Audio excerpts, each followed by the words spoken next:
You are a business owner here in Griffintown. Can you tell me what's been going on the last few years here and how it's affected you and in the community of Griffintown? 6 years ago they came here with billion-dollar projects, or if you include the casino, even 8 years ago, they came here with a couple of billion-dollar projects, and nothing. There's no shovels been put into the ground and no real changes. What has happened economically to the neighborhood is that most of the landlords, of which I am one, of course, have lost their tenant base because most of the tenants thought that these were all done deals, and as their leases came to an end, they realized they thought to themselves that they were going to have to vacate, or they were going to get thrown out of the various locations that they occupied in the neighborhood. And the neighborhood went from being almost totally leased out to being 60 or 70% vacant, other than owner-tenant, people who own the buildings that still occupy them. No, it seems like there are a few projects going on. I mean, I know a few years like ago. I said, in the last few months, there's been a little bit of movement. After 6 years, the Vimco has actually torn down an old building, removed another 6 or 8 businesses from the neighborhood. They still haven't put a shovel in the ground, though. This is their second so-called group of projects. The first one's collapsed after 2 years, and now it's again 3 years later, and like I said, they've demolished 2 buildings and emptied the neighborhood out a little bit more. Prayville and somebody else at Canada Lands are starting to sell. They have a sales office, and they're starting to sell condos in advance of the project that they're going to be building along the canal on what should have been a public park. This is the district the office that they have set up? I don't know what it's called. I guess it's called. I don't know what it's called. I'm not sure what it's called. It might be called this Griff. It's on the Canal Lands, on the old post office site. That's going to be 8 buildings, 3 22-story towers, and a bunch of 14 and 8-story buildings on that piece of green, what could have been green space. Again, by itself, so you have it like that's on the far west end of Griffintown. Then you have the Vimco, in theory, where the buildings they knocked down on the extreme south of Griffintown, where they're supposed to go into the ground any day now, which we'll see. And then you have Prayville moving down the street from Lowney's on the extreme north with the ETS as well, building some student housing and things like that. So it's like from all ends of the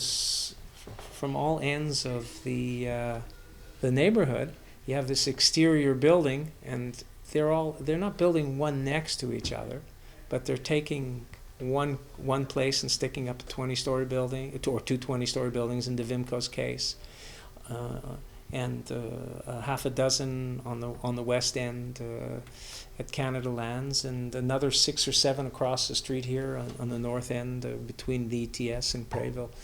And all of them architecturally, let's just say that they don't have any real character. They're not going to be buildings that anybody will recognize as landmarks. They won't be buildings that, if I was an architect, that I would be proud to put my shingle on. Now, what's the historical significance of Griffintown? Because maybe a lot of Montrealers don't know the story and how it was a thriving community back when the Lachine Canal. I mean, it was a traditional poor working class neighborhood for the most part. You had big industry built up along because of the canal and because of the new city gas, which was power. You had a whole industrial parks on the edge of what was Montreal, which was Old Montreal. It was the first suburb of Montreal, I suppose. And you had this industrial base which brought a lot of poor laborers, or poorer, I should say, laborers, because it offered jobs, and there was no subway, and there was no cars, and there was no way. So they lived across the street and down the street and whatever. It was mostly Irish, but certainly not Irish. There was big Polish communities here, Jewish communities here. There's all kinds of people that passed through here. It's at the foot of the port, so it's, and it was poor, so the housing was more affordable than uptown, and whatever. And people made their lives here, and they raised their families. And there was the Irish community was the big community, and it's still the one that still has some remnants of it. There's a big Irish society and whatever that counts Griffintown as one of their icons, so to speak, that they look back on. And there were boys and girls clubs, there were schools, there was I think there was 11 churches in the neighborhood of different denominations, which shows how many different kinds of people there were. And all of that stuff has slowly disappeared, mostly because of Drapeau and Expo 67. But also a lot of it was very dilapidated. I mean, there was some reason to knock it down. But you know, I've said it before, I'll say it again, Montreal's most successful neighborhoods are the Plateau or NDG or Rosemount or whatever. They're all 2 and 3 stories high. They're streets that people feel like walking around, and they're not loaded with Walmarts and high-end shopping. They're really people shopping. You have an ice cream parlor and an Italian restaurant that's owned by the chef, and a Greek restaurant that's owned by the chef, and you know, and they're not chain stores. And it's a place where people live and work, and where you might at least know your neighbor. For sure, people in the cafes, it's the same people coming every day to start their day or finish their day, or to have their lunch or whatever. And the city itself it has no plan for this neighborhood. If you went into City Hall and said, well, what's this neighborhood going to look like in 10 years? They would look at you like you're from the moon or something. So if you ask them, where's the school going to be? If you're putting in 10,000 residences and you want families to move in to the center of the city, which is what they claim, where's the school? Where's the Y or the sports club? Where's the cultural centers? Where's the green spaces? Where are there going to be more parks? Where's the public transit? You're bringing 10,000 people in here. There's not a metro station. There's nothing here at all. There's no infrastructure at all for that. Now, why has the city neglected Griffintown for so long? Oh, I think it got lost. I think I don't think it was neglect by design. I think it was neglect by Montreal, partially due to the politics of whatever became really a place where investors didn't want to touch, because they didn't want to get involved in the separation politics and whatever. And we went through probably 25 years of a depressed economy and a shrinking population and all those things, and Griffintown just got forgot. And Vimco claims that the last time their project fell through, it was because of the international economy. And so the way things seem to be going, by the time they get the shovel in the ground again, there'll be another stock market crash, and there'll be another stop to that. But part of the problem with this erratic development is that what they've done is and it's been very good for it. Don't get me wrong. Financially, when this comes to pass, I benefit from this financially enormously. There's no, so I won't go there. But as a neighborhood, even if a high-rise neighborhood was advantageous, if it was a place that was increase the value of a neighborhood, it wouldn't do so unless it was as a continuum. Now, I don't really believe high-rises work anywhere, but that's another story. But what's going to happen, what I see is going to happen, because this is a huge section of land. I mean, you're talking about a few square miles of a downtown, basically a downtown core that needs to have some kind of significant development. And we are not Shanghai. We don't have that population. We don't have hundreds of thousands of people moving into the city every year. We operate differently. And so it seems to me that rather than building high, they should be building laterally. You can still build 10,000 units, but you can build them 2 and 3 stories high. Everybody can have a little bit of, every block could have a courtyard with gardens, like cities, like Rosemount or NDG or whatever. And you could have little shops and whatever interspersed in there where people could go out for a glass of wine and a pizza or whatever they want to eat.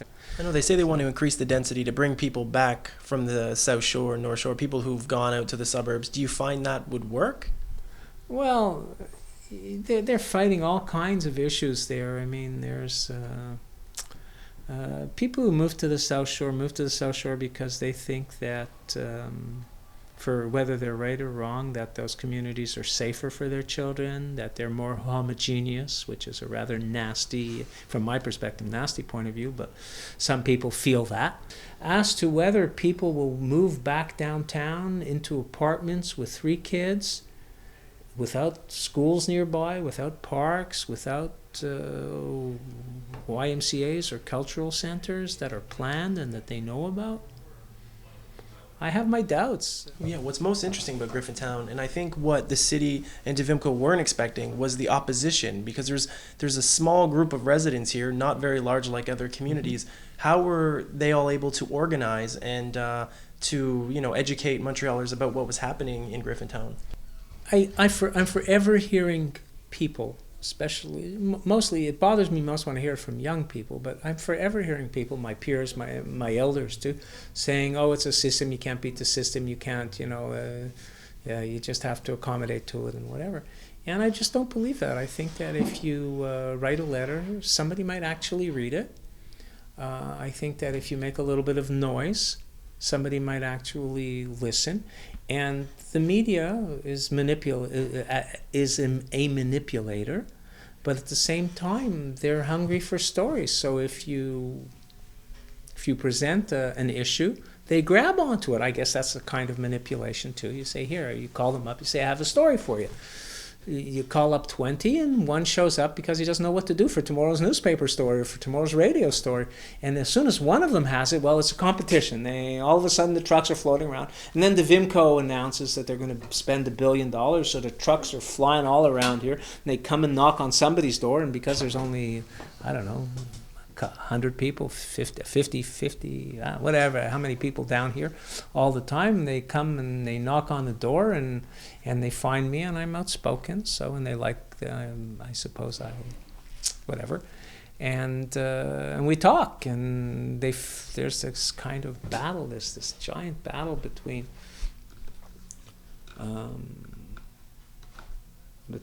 between the developers, who are not at fault here. I stick all the blame really on the lack of a plan, of an urban plan.